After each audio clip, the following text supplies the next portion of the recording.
இப்போ இந்த இடத்துல இருந்து என்ன பண்ணணும் அப்படின்னா ஷோல்டர் டு அபெக்ஸ். நமக்கு தெரியும் ஷோல்டர் டு அபெக்ஸ் வந்து 10.5 இருக்கு இல்லையா, இந்த மிட் பாயிண்ட் ஆஃப் ஷோல்டர் ஸ்லோப்ல இருந்து 10.5 மார்க் பண்ணிக்கணும்.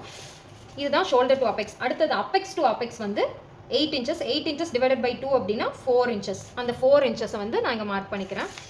டிஃபால்ட்டாக irrespective டு ஆல் சைஸஸ் என்ன பண்ணுறோம் அப்படின்னா, இங்கே 4 inch மார்க் பண்ணோம் அப்படின்னா வெயிஸ்ட் லைனில் வந்து ஒரு 1/4 inch கம்மி பண்ணும், 1/2 inch கம்மி பண்ணிக்கலாம். அப்போ 4 inch அப்படின்னா 3.5. அந்த 3.5க்கு ஒரு லைன் வந்து நான் வரைஞ்சிக்கிறேன். வரைஞ்சிட்டு இந்த இடத்துல வந்து ஆர்ம் ஹோல் டாட் நமக்கு முடிஞ்சு, அடுத்தது வெயிஸ்ட் டாட் வந்து நம்ம எழுதணும். வெயிஸ்ட் டாட் வந்து எவ்வளோனா 32லிருந்து 35.75க்கு வந்து 2.5, 36லிருந்து 44.75க்கு 3 inches, 45 ப்ளஸுக்கு 3.25 ஆர் 3.5ன்னு வச்சுக்கலாம்.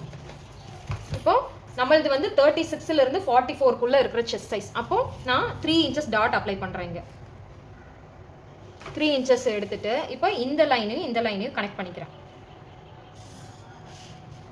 இது கனெக்ட் பண்ணதுக்கப்புறம் இந்த ஆர்ம் ஹோல் லைன் இருக்கு இல்லையா, இப்போ இதில் நம்மளுது இந்த ஆரஞ்சு லைன் தான் நம்மளுடைய ஆர்ம் ஹோல் லைன். இப்போது இங்கிருந்து 1 inch அப்படியே ட்ராவல் பண்ணிட்டு வரப்போ எங்கே ஆர்ம் ஹோல் கர்வை டச் பண்ணுதோ அந்த பாயிண்ட்டை மார்க் பண்ணிவிட்டு இதையும் இன்டர் கனெக்ட் பண்ணுறோம். இதை இன்டர் கனெக்ட் பண்ணிவிட்டு இப்போ இதோட மிட் பாயிண்ட் வந்து நம்ம எடுக்கிறோம்.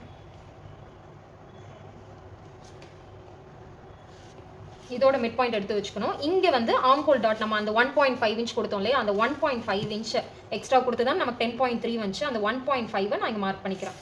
இப்போ இதையும் கனெக்ட் பண்ணிக்கணும். இப்போ இங்கே ஒரு 2 lines வரும், இங்கே ஒரு 2 lines வரும். இதோட கண்டினியூஷன் வேணும்னா கமெண்ட்டில் பார்ட் 2 மென்ஷன் பண்ணுங்கள். Thanks for